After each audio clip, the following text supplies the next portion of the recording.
चलित वर्ष सारा देश में मौसुमी वायुर प्रभाव बेस असमान एवं अस्वाभाविक रही। भारतीय पाणीपाग विभाग सैटेलाइट चित्रु एक आश्चर्यजनक दृश्य सामना को आसी, जो सारा देश में वर्षार बंटन अत्यंत असंतुलित थिबा जणा पड़िछि। मौसुमीर एही विपर्यस्त गतिविधि जोगु वर्तमान सुधा जातीय स्तर में 11% वर्षार नियंट रेकर्ड करा जायछि। पश्चिम और मध्य भारत उपरे घन बादलर आस्तरण जमी रही, जोथिपाई सेठारे प्रबल वर्षा होछि। अन्यपटे उत्तर प्रदेश, बिहार एवं गांगेय समतल अंचल संपूर्ण सुखिला पड़िछि। एही सब अंचल रे बादल आदौ देखा जाउ नाही। जून 4 रु अगस्त 2 मध्य स्वाभाविक वर्षा 446.3 मिलीमीटर हेबा कथा, किंतु वर्तमान सुधा मात्र 395.5 मिलीमीटर वर्षा होइछि। एही असमान वर्षा जोगु खरीफ चाष विशेष भाव में प्रभावित होबाकु जाउछि।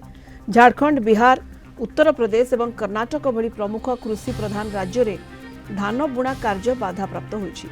पाणीपाग विशेषज्ञ अनुसार जून मासर 35% नियंटकु जुलाई मासर वर्षा किछि मात्रा कमाइथिले मध्य एल निनोर प्रभाव जोगु सेप्टेम्बर मास आड़क केतेक अंचल में मरुड़ी परिस्थिति सृष्टि होई पारे।